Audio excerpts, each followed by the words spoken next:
दर्शकों, आप सभी का स्वागत है। न्यूज़ डीएनएन की तरफ से खास पेशकश जो आज इस समय पूरी दुनिया की महामारी का रूप ले चुकी है, एक ऐसी समस्या जिसको कि हम कोरोना वायरस के नाम से जान रहे हैं। और इस समस्या के समाधान के बारे में, इसके विषय में बातचीत करने के लिए, इससे उत्पन्न होने वाली जो परेशानियां हैं या कैसे इससे बचाव किया जा सकता है, हमारे बीच आज हमारे स्टूडियो में मौजूद हैं डॉक्टर विकेश गुप्ता जी। डॉक्टर गुप्ता, आपका बहुत बहुत स्वागत है। मेरा नाम डॉक्टर विकेश गुप्ता है। मैं senior consultant chest specialist and ICU specialist हूँ, दीप हॉस्पिटल मॉडल टाउन लुधियाना। और मैं मेरा ये फील्ड में मेरा मोर देन 20 इयर्स का एक्सपीरियंस है। और ये हम इस तरह के मरीज जिनको छाती की बीमारियां या एलर्जी की बीमारियां होते हैं रूटीनली देखते हैं। आई हैव बीन फॉर्चुनेट कि मैंने जो मेरी मेडिकल पढ़ाई हुई है इंडिया और विदेशों में बेस्ट इंस्टीट्यूट्स में हुई है। मैंने एमडी मेडिसिन पीजीआई चंडीगढ़ से की हुई है सन 2002 से 2005 के बीच।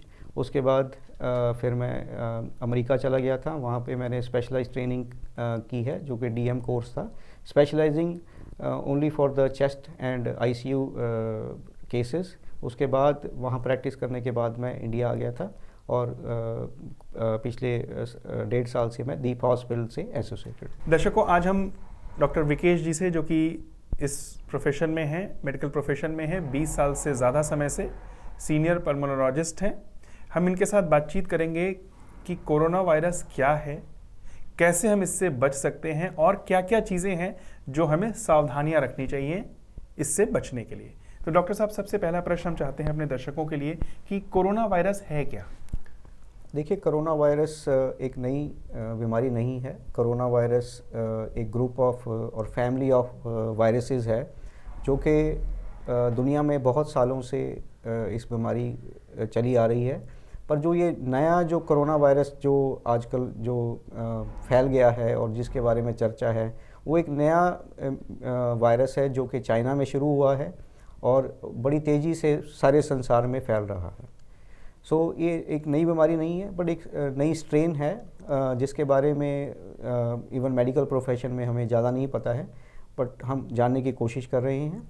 तो इसके मुख्य जो लक्षण होते हैं उसमें क्या होता है कि मरीज़ को सांस की दिक्कत आ सकती है, छींकें आ सकती हैं, खांसी हो सकती है, लो ग्रेड बुखार भी हो सकता है जी। और अगर मरीज की उम्र ज़्यादा है या उसको अंडरलाइन कोई लंग कंडीशन है, जैसे लंग स्कारिंग है या हार्ट की बीमारी है, शुगर है, उन मरीजों को ये जो प्रॉब्लम ज़्यादा हो सकती है।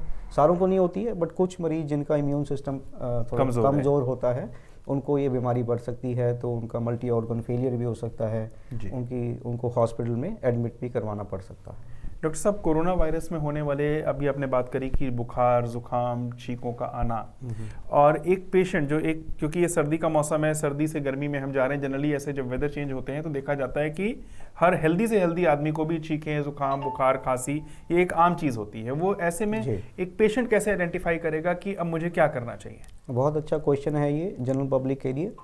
जैसे आपने कहा है, इसके जो लक्षण हैं वो आम जो वायरल इन्फेक्शन होती है उसके जैसे ही होते हैं। तो उनसे ये हमें डायग्नोस करना बहुत मुश्किल हो जाता है कि भी ये कोरोना वायरस है या आम जो नज़ला जुकाम वाली बीमारी है।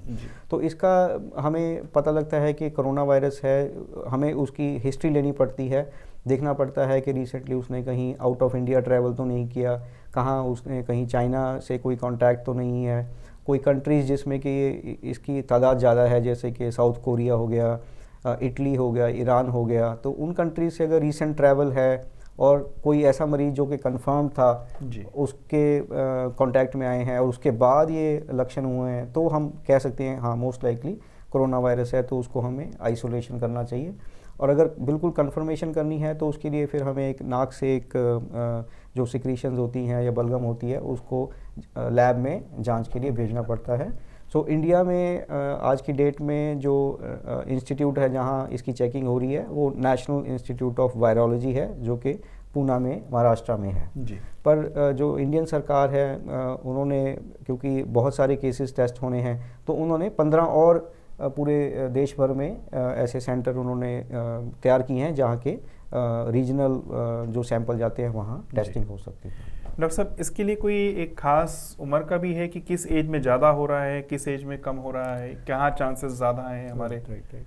तो ये जो बीमारी है किसी भी पेशेंट को हो सकती है, चाहे वो बच्चा है, चाहे यंग पेशेंट है या ओल्ड पेशेंट है। तो ये ऐसा नहीं है कि किसी पर्टिकुलर पॉपुलेशन में हो रही है। उनमें ज़्यादा है कि जो पेशेंट जो क्राउडेड प्लेसेस में ज़्यादा रहते हैं, जो ज़्यादा इंटरनेशनल ट्रैवल करते हैं, उनमें ये बीमारी होने की संभावना ज़्यादा है। और जैसे मैंने कहा कि अगर पेशेंट का इम्यून सिस्टम अच्छा है, जैसे यंग पेशेंट हैं, बच्चे हैं, जिनको अंडरलाइन कोई और हेल्थ इशू नहीं है, उनको डरने की ज़रूरत नहीं है, क्योंकि उनमें ये मामूली सी इलनेस है। बट जो मरीज़ जैसे 50 साल के हो गए या 60 साल की उम्र के ऊपर हैं, जिनको अंडरलाइंग मेडिकल प्रॉब्लम्स हैं पहले से, जैसे अनकंट्रोल्ड शुगर हो गई, हार्ट प्रॉब्लम हो गई या लंग प्रॉब्लम हो गई, उनको ज़्यादा सावधान होने की ज़रूरत है, क्योंकि उनमें ये बीमारी बढ़ सकती है। डॉक्टर साहब, सुनने में आया था कि ये जानवरों से फैला है, पशुओं से फैला है या बर्ड से फैला है, तो क्या इसमें कोई ऐसा प्रिकॉशन है कि जो आज की डेट में मांसाहार खाना चाहिए या नहीं खाना चाहिए? ऐसे एक मिथ्स चल रहे हैं, लोग अपना एक परसेप्शन बना के बैठे हैं कि हमने सी फूड को त्याग देना है, मांसाहार को छोड़ना है, इससे कुछ जल्दी एग्रेवेट, ये एक जो भ्रम की स्थिति है, क्योंकि बीमारी से ज़्यादा जब कोई ऐसी महामारी फैलती है तो भ्रम ज़्यादा फैलता है। तो हम चाहेंगे कि आपका एक्सपीरियंस हमारे डॉक्टर जो दर्शक हैं उनको उसका फ़ायदा मिले। हाँ जी। तो ऐसा नहीं है कि हमें नॉन वेज टोटली अवॉइड करना है। ये मोस्ट लाइकली जो चाइना में ये जो नया वायरस आया है, मोस्ट लाइकली पशुओं से ही आया है, क्योंकि जैसे आपने बहुत सोशल मीडिया में जैसे फेसबुक हो गया या अदर ट्विटर वगैरह पे आपने वीडियोस देखे होंगे कि वो कच्चा मांस बहुत खाते हैं वहाँ से, तो मोस्ट लाइकली वहीं शुरू हुआ है और एनिमल से ह्यूमन बींग्स में आ गया और फिर ह्यूमन टू ह्यूमन स्प्रेड हो गया ये वायरस। तो जैसे आपने कहा कि हमें टोटली नॉन वेज अवॉइड करना चाहिए, ऐसा नहीं है, बट अगर वो नॉन वेज हम प्रॉपरली कुक करके खाएं जैसे, तो आई डोंट थिंक ऐसे कोई स्पेशल हमें प्रिकॉशन लेने की ज़रूरत है। वो कुक होना चाहिए प्रॉपर, तो उसमें कोई दिक्कत नहीं है कि उससे वो ये स्प्रेड हो सकता है। जैसे और जो आजकल हमारी जनरली ईटिंग हैबिट्स हैं, जो देखा जाता है कि हम आजकल डेट में घर का खाना छोड़ करके बाहर का खाना ज़्यादा होता है, फास्ट फूड की तरफ हमारी टेंडेंसीज ज़्यादा हैं, बाहर के खाने की तरफ, इन अगर चीज़ों का कोई हमारे दर्शक वगैरह जानना चाहेंगे कि क्या इनमें हमें कोई प्रिकॉशन बरतना है या हमें अभी कुछ समय के लिए इस तरीके को चीज़ों को अवॉइड करना है, या अगर बाहर खाना भी है तो किन चीज़ों को हम खा सकते हैं, कंज्यूम करें, और किन चीज़ों को हम अवॉइड करें? ये अच्छा क्वेश्चन है। तो मतलब ऐसा कुछ नहीं है कि कोई पर्टिकुलर फूड से ये ट्रांसमिट होने के ज़्यादा चांसेस हैं। जैसे मैंने कहा, कोई भी फूड अच्छे तरीके से साफ़ सुथरा बना हो और प्रॉपर तरीके से कुक हुआ हो, उसमें कोई प्रॉब्लम नहीं है। और ये भी होता है कि फॉर द टाइम बिंग, क्योंकि केसेस दिन पर दिन हम देख रहे हैं कि बढ़ रहे हैं, रिपोर्टिंग ज़्यादा हो रही है, तो आई थिंक जितना आउटसाइड ट्रैवल क्राउडेड प्लेसेस में हम अवॉइड करें, आई थिंक बेहतर रहेगा, not only for the patient but also for the other people, ताकि ये हमारी एज अ गुड सिटीज़न हमारी रिस्पॉन्सिबिलिटी है कि हम जितनी भी प्रिकॉशन ले सकें ताकि ये एक दूसरे से स्प्रेड ना हो। खाने पीने की चीज़ों के बारे में जैसे मेरा ये प्रश्न था, तो खाने पीने की चीज़ों में भी हमें ये ध्यान रखना पड़ेगा कि हम बाहर ज़रा अवॉइड करें, खास करके जहाँ भीड़ भाड़ ज़्यादा एरिया होता है, क्योंकि जनरली देखा गया है कि वीकेंड्स पे आज की डेट में लोग बाहर जा करके खाना पीना, स्ट्रीट फूड खाना पीना, कहीं ना कहीं ऐसी जगहों पे हम जाते हैं जहाँ पर रश बहुत होता है, बाहर हाइजीनिक है खाना या नहीं हमें भी नहीं पता होता, हम कंज्यूम करते हैं। तो ऐसी स्थिति में आप डॉक्टर साहब एडवाइस करेंगे कि हमारे जो दर्शक हैं वो इन चीज़ों से बचें थोड़ा बहुत? बिल्कुल सही कहा आपने, बिल्कुल सही कहा आपने कि जैसे कि क्राउडेड प्लेसेस होती हैं जहाँ भी हम वीकेंड्स पे जैसे जाते हैं, कुछ स्ट्रीट फूड हो गया या दुकानों पे, तो वो अवॉइड करना है। और कोल्ड चीज़ें जो हैं वो थोड़ी अवॉइड करनी है, ज़्यादा हॉट चीज़ें जो हैं वो हमें खानी चाहिए, क्योंकि उससे हॉट जो लिक्विड्स हैं उसमें वायरस के मर जाता है, कम हो जाते हैं। तो कोल्ड चीज़ें, खट्टी चीज़ें, वो सब चीज़ें अवॉइड करनी है। क्या डॉक्टर विकेश इसका हमारे वेदर से भी कोई रिलेशन है कि जैसे गर्मी आएगी या सर्दी, या जो भी ट्रांजिशन पीरियड चल रहा है सर्दी से गर्मी में, तो क्या इसका कोई वेदर या क्लाइमेटिक कंडीशंस का भी असर पड़ेगा इस वायरस के ऊपर? डेफिनेटली क्लाइमेट का रोल है इसमें, क्योंकि चाइना में जब ये शुरू हुआ था तो दिसंबर महीने में शुरू हुआ था, तो वहाँ पे कोल्ड क्लाइमेट था। तो कोल्ड में हमें पता है कि कोई भी वायरस होता है वो ट्रांसमिशन के चांसेस ज़्यादा होते हैं। जैसे कि हम देख रहे हैं, तो ये उम्मीद है भी जैसे अभी टेम्परेचर 28-30 डिग्री के ऊपर जाएगा, ज़्यादा गर्मी आएगी, तो उससे ये ट्रांसमिशन भी कम हो जाएगा, ट्रांसमिशन के चांसेस भी कम होंगे, और इसके फैलने के चांसेस जो हमारे हैं, जो ग्रोथ के चांसेस है वो भी बढ़ने के चांसेस, केसेस जो हैं वो कम होने शुरू हो जाएंगे। एक डॉक्टर साहब, जो भ्रम या भय की स्थिति आप कह लीजिए, फ्राइट है कि मास्क पहनने हैं, हैंड सैनिटाइजर्स यूज़ करने हैं, और शायद एक मतलब बहुत ज़्यादा लोग इतना डर गए हैं जो कि शायद अभी ज़रूरत नहीं भी है और होती भी नहीं है। बिल्कुल बिल्कुल सही। या मैं उसके बारे में हाँ काफ़ी आई थिंक लोगों के बारे में लोगों में बहुत तरह के क्वेश्चंस हैं, सवाल जवाब हैं भी। हर जनरल पॉपुलेशन में सबको मास्क पहनने चाहिए और सारे कितने लोग बनाने भी लग गए हैं और अवेलेबल भी नहीं है मार्केट में। तो I think at this point हमें पैनिक होने की ज़रूरत नहीं है। तो आप WHO वेबसाइट पे जाके देख भी सकते हैं, वहाँ पूरी इन्फॉर्मेशन है कि किस पॉपुलेशन में किसको मास्क पहनना चाहिए, किसको नहीं पहनना चाहिए, किस तरह का मास्क होना चाहिए। तो मैं थोड़ी सी इन्फॉर्मेशन आपको उसके बारे में भी देना चाहूँगा।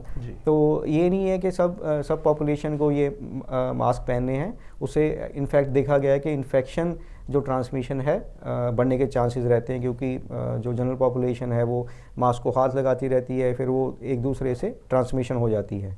तो एज़ पर गाइडलाइंस जो WHO इंटरनेशनल गाइडलाइंस हैं उसके अकॉर्डिंग उन्हीं को मास्क पहनना है जिनको सिम्टम्स हैं। जैसे किसी बहुत खांसी आ रही है, छींकें आ रही हैं, तो ये कॉमन सेंस है कि उनको मास्क पहनेंगे तो एक दूसरे को ट्रांसमिशन होने से बचा सकते हैं। जो नॉर्मल पॉपुलेशन में जो जनता है जिनको कोई सिम्टम नहीं है, कोई खांसी नहीं है, बुखार नहीं है, उनको बिल्कुल भयभीत नहीं होना है और कोई टेंशन नहीं लेनी है, कोई मास्क पहनने की ज़रूरत नहीं है। और दूसरी पॉपुलेशन जिनको पहनना है वो है नर्सिंग स्टाफ या डॉक्टर्स, जो कि फ्रीक्वेंटली ऐसे उनको पता ही होता है कि उन्होंने कब पहनना और क्या नहीं पहनना। तो उनके लिए वो सिंपल जो सर्जिकल मास्क होता है वो सफिशिएंट है। बट जो जैसे पेशेंट कोई ICU में है या जो ज़्यादा सिक है, उनके लिए स्पेशल जो N95 मास्क जो हम कहते हैं वो उसकी ज़्यादा प्रोटेक्शन होती है। तो सिर्फ हेल्थ प्रोफेशनल्स को ही N95 मास्क की ज़रूरत है जी। अगर आप कहें कि जनरल पॉपुलेशन में N95 उसकी कोई ज़रूरत नहीं है, सिर्फ नॉर्मल जो नीले रंग के आपने देखे होंगे 3 प्लाई मास्क जो है वो सफिशिएंट है। और एक और चीज़ मैं बताना चाहूँगा, सबसे प्रिवेंटिव मेजर जो जनरल पॉपुलेशन कर सकती है वो है फ्रीक्वेंट हैंड वॉशिंग। हाँ, सो सबसे सिंपल और सस्ता तरीका है कि आप सिंपल जो साबुन और पानी से बार बार दिन में हाथ धो सकते हैं ताकि एक दूसरे से इन्फेक्शन ना हो। और जो आसपास के आपके टेबल, कुर्सी या कुछ भी है उसको टच करना जितना आप कम कर सकते हैं उससे आप इन्फेक्शन रोक सकते हैं। अगर किसी के पास सोप वाटर नहीं है या अवेलेबिलिटी नहीं है तो हैंड सैनिटाइज़र जिसमें कि 60% अल्कोहल है, वो किसी भी तरह का सैनिटाइज़र हो, प्रॉपर तरीके से आप जैसे उंगलियों में, थैलियों में और उंगलियों के बीच में जो जगह है प्रॉपर तरीके से वो हैंड सैनिटाइज़र से अगर आप करें तो इस इन्फेक्शन को ट्रांसमिशन से बचा सकते हैं। दर्शकों, इस बार हम आपके साथ एक शब्द जरूर जुड़ना चाहेंगे कि अगर हैंड सैनिटाइज़र नहीं है तो डॉक्टर साहब ने पहले भी आपको एक सोल्यूशन दिया है कि साबुन से हाथ धोइए, बार बार चेयर, टेबल और इन सब जगहों पे हाथ न रखिए। मतलब आपने हर तरीके से ये देखना है कि आप ज़्यादा से ज़्यादा अपने आप को बचा करके रखें बाहर की चीज़ों को टच में लाने के लिए। अगर करते भी हैं तो एक प्रैक्टिस डेवलप करिए, you should wash your hands frequently. ये मतलब नहीं है कि अगर आपके पास सैनिटाइज़र नहीं है तो आप अपने आप को प्रिवेंट नहीं कर सकते। प्रिवेंट कर सकते हैं। सैनिटाइज़र नहीं है, साबुन का इस्तेमाल करिए। सैनिटाइज़र है तो सैनिटाइज़र का इस्तेमाल कर लीजिए। यहाँ पर किसी चीज़ को ज़बरदस्ती इंडोर्स नहीं करना है हमने कि नहीं सैनिटाइज़र से ही हाथ धोने हैं। वो कहीं ना कहीं एक पैनिक क्रिएट करता है, वो नहीं मिलता है, वो बाजार में स्कैर्सिटी हो जाती है और हमारे अंदर फिर एक फ्राइट फैक्टर डेवलप हो जाता है। वो नहीं करना। हाथ साफ रखने हैं, हाइजीन का ध्यान रखना है, खाने पीने की चीज़ें जो डॉक्टर साहब ने बताई हैं उनका ध्यान रखना है। Prevention is always better than cure. Doctor साहब, इन सब चीज़ों के बावजूद भी अगर मानिए किसी को ये हो जाता है तो इसका जो ट्रीटमेंट है वो अवेलेबल है आज की डेट में? देखो, इसका क्योंकि ये नया वायरस है तो हमारे पास एज अ मेडिकल प्रोफेशन इतना टाइम नहीं है कि हम एक अच्छी दवाई इसके लिए इजाद कर पाएँ जी। पर तो जैसे आपने पूछा, अभी कोई स्पेशल हमारे पास इसकी दवाई नहीं है। जैसे कि पहले हमारे पास फ्लू है या स्वाइन फ्लू है, उसके लिए हमारे पास एंटीवायरल ड्रग्स हैं। तो अभी बहुत तेज़ी से बहुत कंट्रीज़ में रिसर्च चल रही है ताकि जल्दी से हम कोई दवाई बना लें तो जो कि इस वायरस के अगेंस्ट इफ़ेक्टिव हो। सो अभी कोई हमारे पास स्पेशल दवाई नहीं है। अगर किसी को अनफॉर्चुनेटली ये कोरोना वायरस की इन्फेक्शन हो जाती है तो मोस्ट ऑफ द केसेस 80-90% अपने आप ठीक हो जाएंगे। सिर्फ उनको एक अपने आप को दूसरे मरीजों से या पॉपुलेशन से आइसोलेट करना है। आइसोलेशन का मतलब ये है कि आप अपने घर में ही रहें।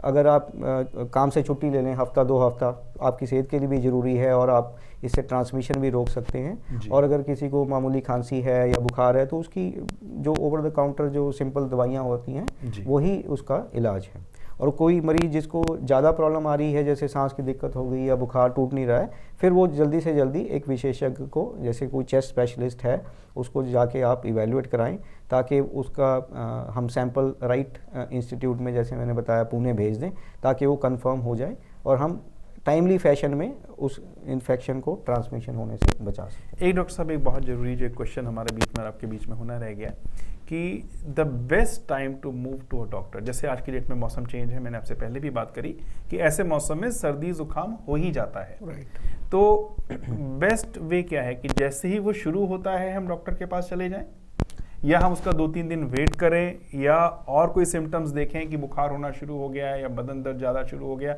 इतना कुछ वेट करा जाए, या अगर ये शुरुआत हो रही है जुकाम खांसी बुखार, तो उसको बेस्ट टाइम पीरियड, जैसे हम कहते हैं ना कि इतने में अगर 2 घंटे में 4 घंटे में पेशेंट लैंड कर जाता है, बाकी बीमारियों में, हम इस बीमारी की बात नहीं कर रहे, तो उसको सर्वाइवल चांसेस बच जाते हैं, उसके रिकवरी चांसेस बेटर हो जाते हैं। तो जैसे बच्चों में है, आज की डेट में बहुत कॉमन होता है कि बुखार शुरू हो गया, मौसम बदल रहा है, बच्चे ध्यान नहीं रखते, गर्मी हल्की सी लगी, उन्होंने कपड़े उतार के फेंक दिए, फिर सर्द गर्म हो गया। बिल्कुल बिल्कुल। तो इन चीज़ों में जैसे अगर कोई टेम्परेचर शुरू होता है, सर्दी जुकाम शुरू होता है, तो what is the best time to move to a doctor? हाँ, तो जैसे आपने पूछा कि हर मरीज़ को जाने की ज़रूरत है कि नहीं है, तो अगर आपके पास अवेलेबिलिटी है डॉक्टर की, पास में अच्छे डॉक्टर हैं, तो ज़रूर एक बार उनको चेक करा लेना चाहिए, क्योंकि डॉक्टर ही आपको बता सकता है कि प्रॉब्लम कितनी सीरियस है। जी, ठीक है, तो टाइमली फैशन में जाना आई थिंक आज की डेट में ज़रूरी है, तो और इवैल्यूएशन जरूर करा। जैसी एक जनरल हैबिट होती है सेल्फ मेडिकेशन की, बुखार हुआ तो हमने खुद दवा ले ली, बच्चों के केस में तो चलो फिर भी पेरेंट्स अवॉइड करते हैं, बट अपने केस में जनरली इन चीज़ों को इग्नोर करते हैं, कोई बात नहीं, बुखार है तो हमने कोई स्पेसिफिक मेडिसिन बुखार की ले ली, कफ सिरप ले लिया। तो इस केस में डॉक्टर साहब क्या है, पेशेंट्स को आई थिंक वो सेल्फ मेडिकेशन नहीं करनी चाहिए, क्योंकि उससे क्या है कि बीमारी सप्रेस हो जाती है और प्रॉब्लम बढ़ भी सकती है। तो I think timely evaluation by a qualified doctor is very important, so that जो बीमारी बढ़ ना जाए और एक रोक लग जाए उस पर टाइमली फैशन पे। और अभी हम ये मान के चलें कि फिलहाल अभी कोई इसका एंटीडोट नहीं तैयार हुआ है, कोई अभी ऐसी स्पेसिफिक मेडिसिन नहीं आई है। दर्शकों, हम चाहेंगे कि ये डॉक्टर साहब अपने फाइनल नोट पे जो भी आप सजेस्ट करना चाहते हैं, बिल्कुल एक लेमैन के लिए जिसको इसका कुछ भी नहीं पता है, उसको क्या सावधानियां हैं, 2-3 शब्दों में हम इसको कैसे डिफाइन करते हैं? तो मैं सबसे पहले तो यही कहूँगा कि हमें पैनिक नहीं करना चाहिए और बिल्कुल घबराना नहीं चाहिए। ये प्रॉब्लम ये नहीं है कि बहुत घातक है, अगर हम सही टाइम पे प्रिकॉशन ले लें, जैसे मैंने बताया साबुन और पानी से फ्रीक्वेंटली हम बार बार हाथ धोते रहें, और अगर वो नहीं है चलो सैनिटाइज़र यूज़ कर लें, तो उससे हम इस बीमारी को रोक सकते हैं और एक मरीज़ को दूसरे मरीज़ से ट्रांसमिट होने से बचा सकते हैं। तो बहुत ही सिंपल चीज़ें हम घर पे कर सकते हैं ताकि ये इन्फेक्शन ना बढ़े। और अगर ये प्रॉब्लम किसी को आती भी है और किसी को जैसे सांस की दिक्कत या कोई लक्षण आते भी हैं, तो टाइमली फैशन पे उनको एक स्पेशलिस्ट जो क्वालिफाइड डॉक्टर है जिसको बीमारी के बारे में पता है उसको ज़रूर इवैल्यूएशन कराना चाहिए, और घबराने की बिल्कुल ज़रूरत नहीं है। अगर प्रॉब्लम आ भी जाती है तो हमारे पास तरीके हैं जो इसको ट्रीट करने के लिए और इसको कंट्रोल करने के लिए। दर्शकों, हम डॉक्टर साहब से एक प्रश्न पूछना चाहेंगे, जो क्वालिफाइड डॉक्टर है डॉक्टर साहब, वो किस स्ट्रीम से होना चाहिए? जैसे वो क्वालिफाइड मेडिसिन का डॉक्टर होना चाहिए, जैसे MBBS हो या सुपर स्पेशलिस्ट जैसे MD मेडिसिन हो या चेस्ट स्पेशलिस्ट। तो आप कोई भी जो आपके घर के आसपास जो क्वालिफाइड डॉक्टर हैं उनसे इवैल्यूएट करवा सकते हैं। दर्शकों, ये थी हमारी एक छोटी सी मुलाकात डॉक्टर विकेश गुप्ता जी के साथ, जो कि एक स्पेशलिस्ट हैं, चेस्ट स्पेशलिस्ट हैं, और अपने एक बेहतरीन तजुर्बे के साथ अपनी सेवाएं दे रहे हैं समाज को। हम उम्मीद करते हैं कि कोरोना वायरस के बारे में जो डॉक्टर साहब ने आपको जानकारी दी है वो आपके लिए बहुत हितकारी होगी। बीमारी से डरने की ज़रूरत नहीं है, बीमारी से लड़ने की ज़रूरत नहीं है, सिर्फ समझ होने की ज़रूरत है कि हम बीमारी से बच कैसे सकते हैं। इस प्रयास को हम बढ़ाते जाएंगे, हम और भी मुलाकात करेंगे, और भी जो डेवलपमेंट होंगे इस बीमारी के बारे में, इसके इलाज के बारे में, वो हम इस बातचीत के सिलसिले को जारी रखेंगे।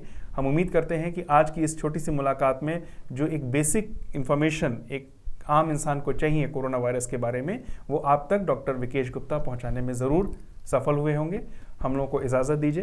नमस्कार। डॉक्टर साहब, आपने समय निकाला, इसके लिए हम बहुत बहुत धन्यवाद करते हैं। Subscribe to our YouTube channel News DNN by clicking the bell icon. Don't forget to like, comment and share.